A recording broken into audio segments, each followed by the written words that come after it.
Breaking news, so let's get right to the So what should it take massive disruption of life here in Massachusetts? Hello, Mustangs. Today is Thursday, April 9th, and if we were in school right now, it would be a half day. On this week's edition of NHS Update, we hear from Dr. Galligan about remote learning, we drop some more Mustang quarantine blogs, and we ride along with some parading teachers. So sit back 6 feet from the nearest Mustang and relax, because another special quarantine edition of NHS Update starts right now.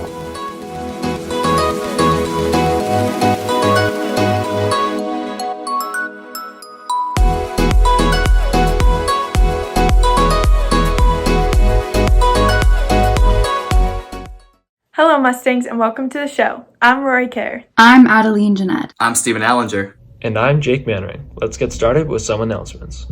As social distancing continues, Student Council has found a way for students to stay connected. Each week, Student Council will post a challenge on their Instagram for students to complete by the following Friday. For each student that participates, $1 will be donated to NORD Feeds the Frontlines. Be sure to check @stuco_NHS to stay connected.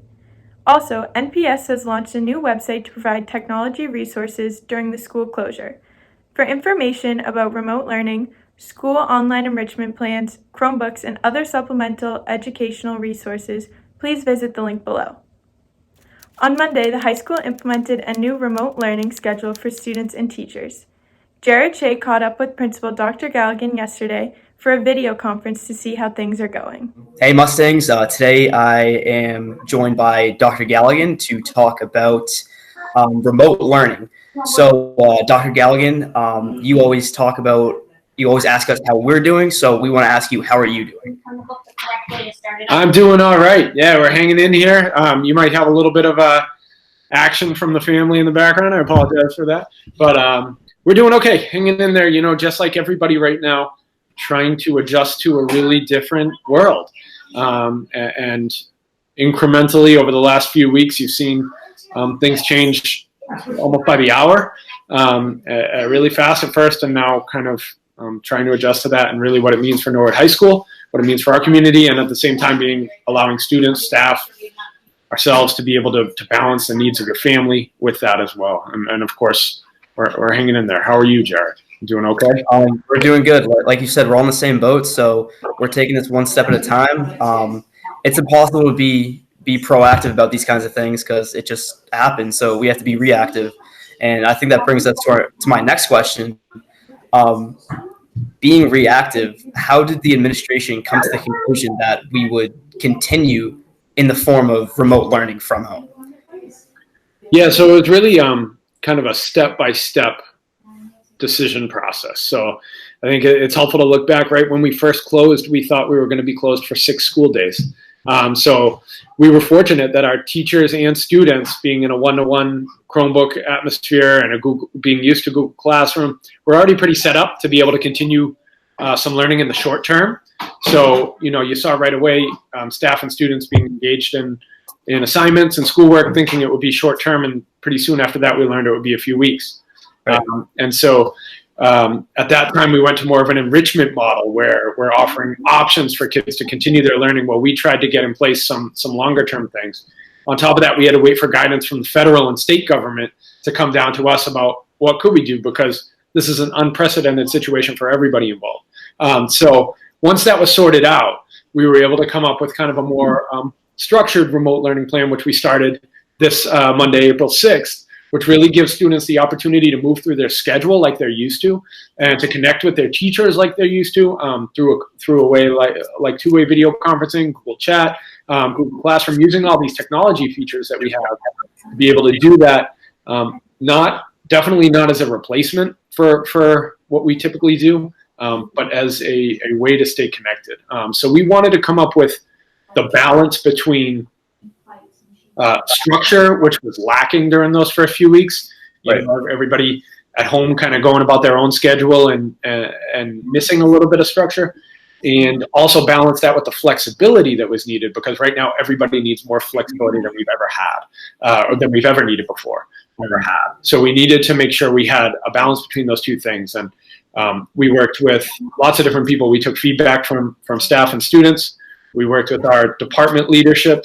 We worked with other principals in the district.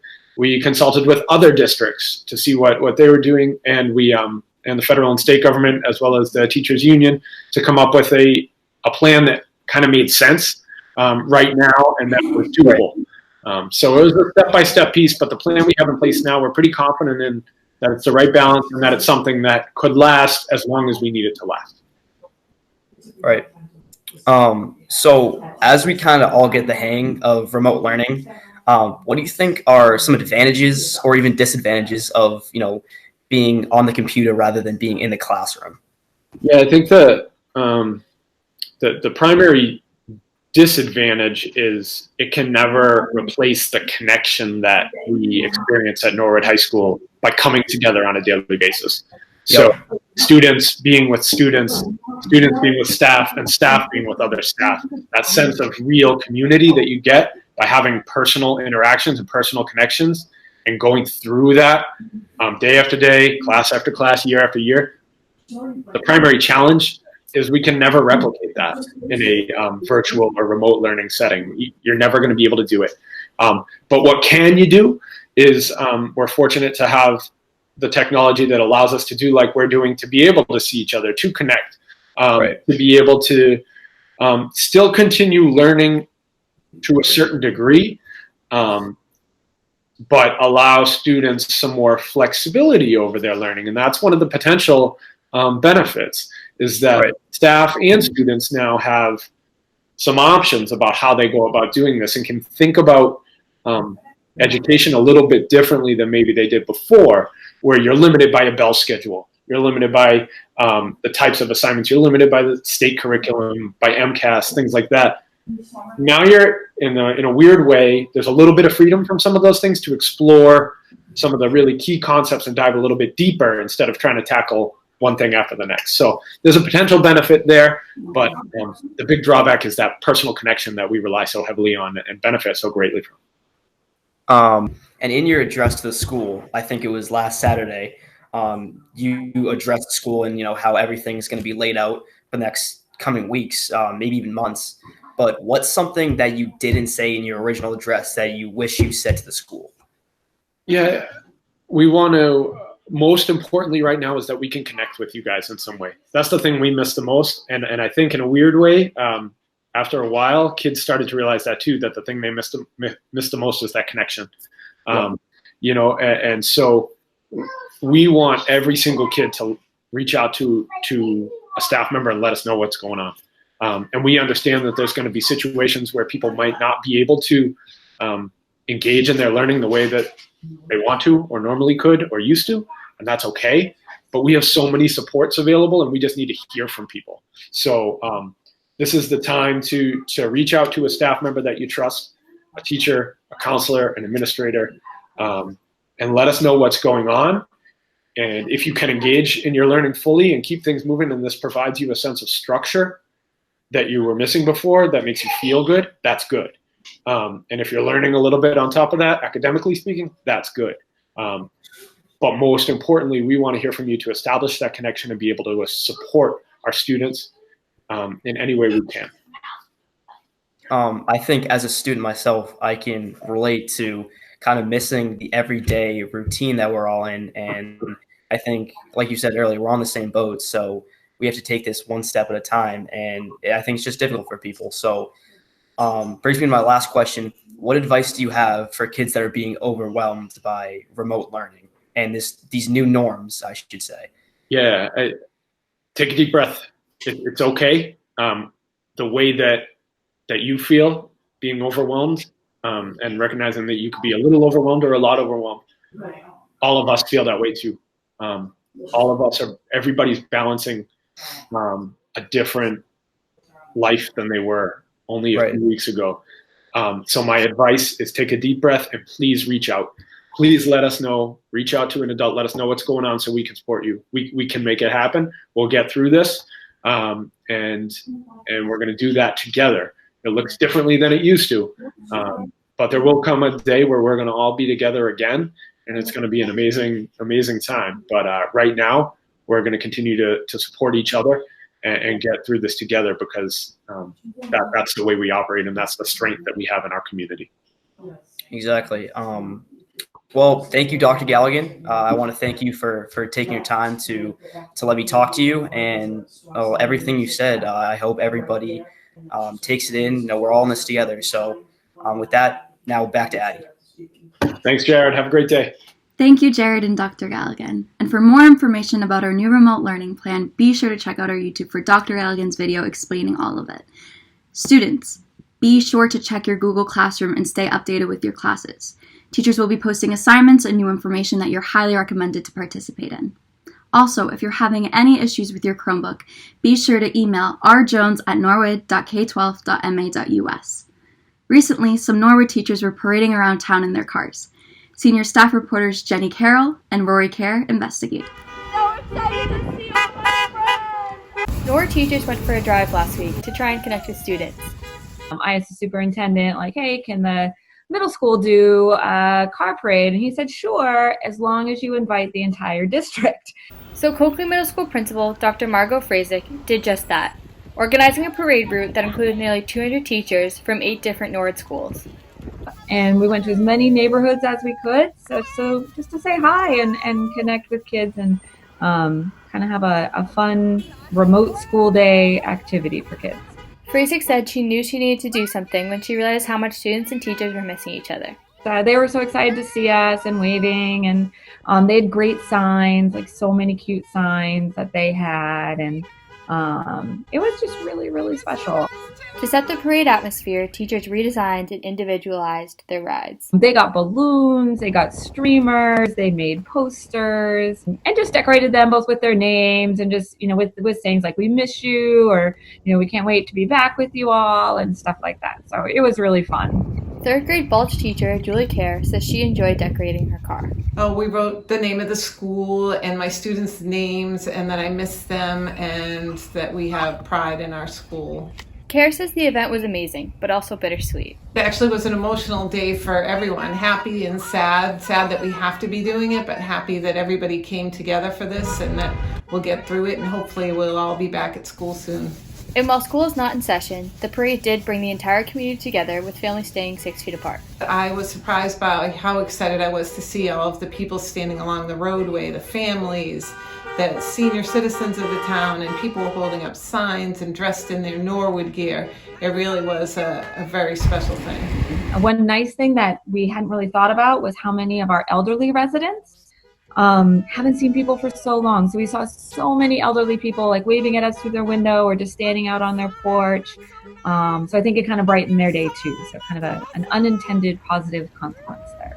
Even though the teacher parade was a brief encounter, it was able to bring students and teachers back together from a safe distance apart. Reporting for Must Day Magazine, I'm Jenny Carroll. Thanks, girls. Now for a few reminders and resources. Attention Mustangs. If you or anyone you know is having a difficult time during the COVID-19 quarantine, Impact Norwood has some mental health resources posted on their website, so please visit the link below. To keep updated regarding everything COVID-19 in Massachusetts, all residents can text COVID-MA to 888-777 to receive text message alerts straight to their phone. During this time, it's important to reach out to loved ones and stay connected. Recently, we've received a ton of vlogs and personal messages about how you all are handling things during the quarantine. Here's a few of them now. What's going on, Norwood? Today is the 19th day of this social quarantine. Recently, Governor Charlie Baker advised that everybody stays inside and directed all non-essential businesses to close. Fortunately, my job here at the gas station is still open, so without further ado, let's go check up on how some Norwood community members are handling this quarantine.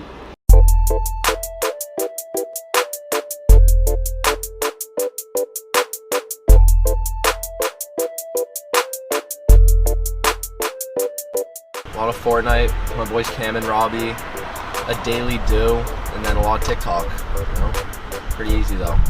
This past week or two, well, staying social distancing, definitely. Checking in with my students at least once a week. I'm always checking my email, so if you have any questions, feel free to call me. Came down to get some gas because it was pretty cheap, and I just finished the parade too. So it was trying to clean a little bit and always do some planks too, keep moving. It is just so surreal. It's just so different. Getting projects done around the house, getting gas, going out for gas, going to the store once in a while, trying to be safe. It's a different world that we're living in. It's kind of scary, it's sad. You know, it's been difficult. The first 2 weeks were okay, and now I think we're all getting a little antsy. You know, we miss the kids, we'd like to be back in. There's a lot of learning, you know, remote learning, and how to make sure every kid is involved. It's not easy, but everybody's stepping up to the plate. It's wonderful to see that. I've been home a lot more, and I've have to do schoolwork from home, and technically that's it. Quarantine started off, I got my car stolen, my 2010 gray Honda Accord, and it was a pretty tough hit. You know, it was one of the best things that's ever happened to me. Now it's all gone. So now I'm moving my mom's minivan recently. It's not the same. My street ball skills have improved miraculously. Like seriously, I don't think my driveway has seen such good basketball. Also been playing a lot of Xbox with the boys, you know, shout out Pats Nation. Nothing big besides that really. Hey guys, I'm here. I have a fort that me and my sister made, and I just want to go through and show you like what we did to make it, so then maybe you can have fun making a fort. First, I'm going to show you the outside of what we did. We found a ton of sheets in our house, so I'm just going to show you the outside. So we took some of these clips and we used them basically all over. And for this part, my mom put string and she nailed it a little into the ceiling. That's basically the outside, just to make it easier. But you'll probably see this better on the inside, but we use like chairs to help hold them up on each side. Now I'll be taking you on the inside to show you what we did on the inside. Alrighty, I had to shut the lights off in my house because it looks really cool in the fort when the lights are off. So here we go, we're going in. So as you can tell, we put lights up and everything. We have our pillows, blankets. So this is my side where I usually sit, then that's my sister's. That's her stuff over there. This is my stuff. We have fans in here on each side just because it can get really hot in here. Also, you can't really see it because of the covering, but we took a table and we put our computer up there so we can watch like Netflix and stuff. So also, I don't know if you guys could tell, but we had some extension cords so then we can like charge your phones because like we always need that. As I said before, we put these up with chairs that you can see better in here, but that's basically all we did. And it was super simple. So I hope you have fun making forts.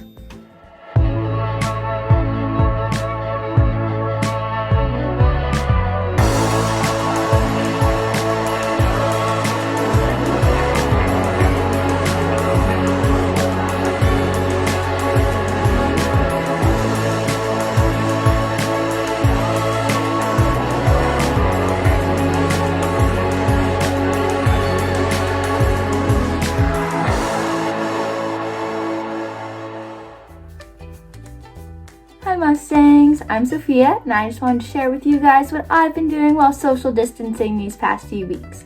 So, I'm a member of Global Citizenship Program, and Miss Orlinsky had posted in our Google Classroom how it'd be really nice if people made some cards for some local nursing homes, because a lot of them are in lockdown, so they're not allowed to have visitors. So, I decided to put my art skills to the test, and I started making some cards. So, my first ones were pretty basic. Start off with never give up, and then reach for the stars. So I did a bunch of cards like that, and then I decided to switch it up a little and start drawing cartoon characters. And I realized I kind of like drawing them, so then I started doing it like more often. So I have been doing daily cards ever since. So some of my favorites, I'll show you.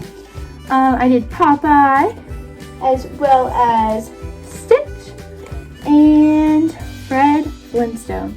So on the inside of each of these cards, there's just a little message. So it says, hello, I hope you yabba dabba do have a great day. It's a little corny, but you know, whatever works at this time. So yeah, that's what I've been doing. I hope everyone stays safe out there. Have a great day, Mustangs.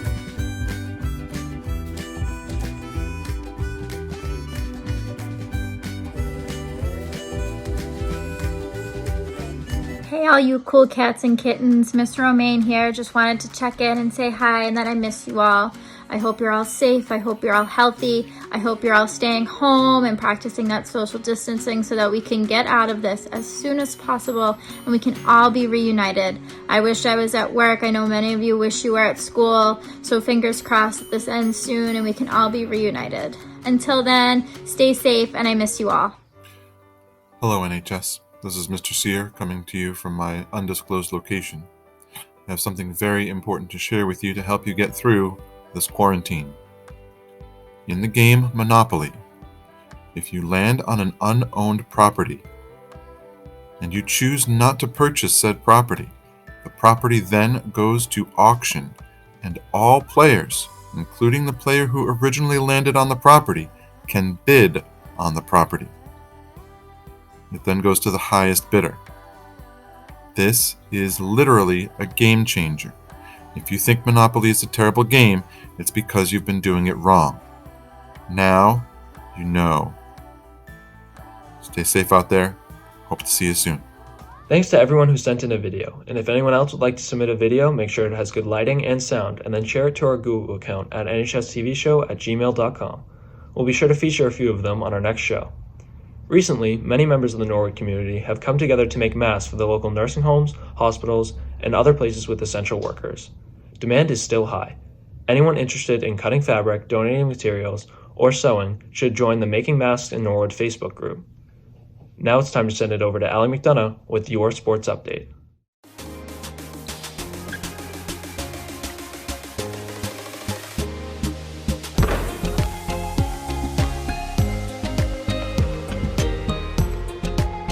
Hello Mustangs, I'm Allie McDonough here with your sports update. Due to the COVID-19 pandemic, all spring sports are still on hold. The MIAA Board of Directors has tentatively scheduled the spring sports season for May 4th through June 27th, provided Governor Baker has given clearance to reopen schools. In a conference call last week, the MIAA voted to waive the 13-month rule for physicals, providing that your physical is up to date on March 13th, or that a virtual physician's note giving permission to participate is received between March 14th and May 4th. The board will meet at a later date to review the options for a possible postseason tournament. We'll let you know if anything changes. That's all I have for today. Stay healthy, Mustangs. Now back to the anchors. Thanks, Allie. Well, that's all we have for today. Be safe, Mustangs. Stay home and practice social distancing. Also, there's a lot of content on our YouTube, so visit the link below. And as always, hit us up on Twitter, Instagram, and Snapchat. Let us know how you're doing. We'll see you next time. Happy holidays, Mustangs. This week, we leave you with an original tune by Junior Vivek Accord, created for the NHS Time Capsule. Be well, Mustangs. Can find stuck. They say stay inside. Don't push your